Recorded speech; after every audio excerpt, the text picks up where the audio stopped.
प्रभु यीशु मसीह के मधुर और सामर्थी नाम में आज दिनांक 17 अप्रैल दिन सोमवार को हम आप सब श्रोताओं का हार्दिक स्वागत करते हैं। आज के दिन के लिए जो वचन है लिया गया है दूसरा कुरिन्थियों की पत्री उसका 2 अध्याय 10वां पद, जिसका तुम कुछ क्षमा करते हो उनमें से मैं भी क्षमा करता हूँ, क्योंकि मैंने जो कुछ क्षमा किया यदि किया हो तो तुम्हारे कारण मसीह की जगह में होकर क्षमा किया है।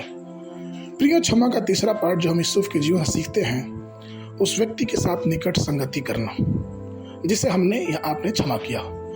जब हमने वास्तव में किसी व्यक्ति को क्षमा कर दिया तो हमें चाहिए कि हम उसके साथ अपनी संबंधता, अपनी घनिष्ठता और भी व्यतीत करें, उसे परमेश्वर की क्षमा प्राप्त करने में मदद करें। यूसुफ उत्पत्ति की पुस्तक उसके 45 के 5 में उसने अपने भाइयों को अपने पास बुलाया। यद्यपि उसके भाई उसके निकट आने से हिचकिचा रहे थे क्योंकि उन्होंने उसके साथ अन्याय किया था, लेकिन फिर भी यूसुफ चाहता था कि वे निकट आए। उत्पत्ति की पुस्तक 45 के 10 में वचन कहता है, और तेरा निवास गोशेन देश में होगा, और तू बेटे पोते भेड़ बकरियों गाय बैलों और अपने सब कुछ समेत मेरे निकट रहेगा।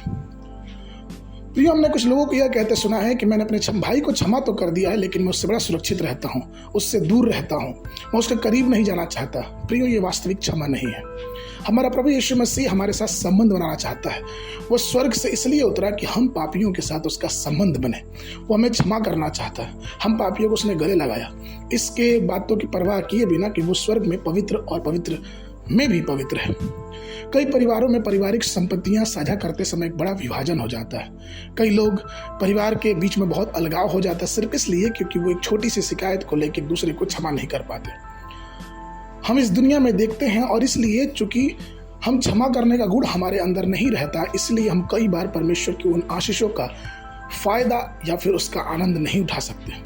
प्रियो, क्षमा न करना हमारे जीवन में एक गड्ढे के समान कार्य करता है जिसमें हम पड़े रहते हैं, और उसका परिणाम ये होता है कि हम परमेश्वर की निकट संबंध, निकट संगति का असर, या फिर यूं कहें कि परमेश्वर की निकट आनंद की भरपूरी का असर हमारे जीवन में नहीं दिखता है। हम चाहते तो बहुत कुछ है, लेकिन चूंकि हमारे अंदर क्षमा भावना नहीं है, इसलिए परमेश्वर की संगति और दूसरों के साथ संगति का अनुभव या फिर आनंद का अनुभव या मेल मिलाप का अनुभव हम नहीं उठा पाते। आइए आज हम यूसुफ के जीवन सीखे कि परमेश्वर के अनुग्रह से उसने क्षमा भी किया और उनके निकट रहने के लिए उसने ठाना भी। आज के मनन के लिए नीति वचन की पुस्तक उसका 16 अध्याय 7 पद, जब मनुष्य का मार्ग यहोवा को भाता है तब वो उसके शत्रुओं को भी उससे मेल करवाता है। बाइबल अध्ययन के लिए सुबह के समय 2 सामुएल अध्याय 1 2 अध्याय, शाम के समय लूका रचित सुसमाचार उसका 14 अध्याय 1 पद से लेके 24 पद तक। परमेश्वर आप सबको आशीष देवे।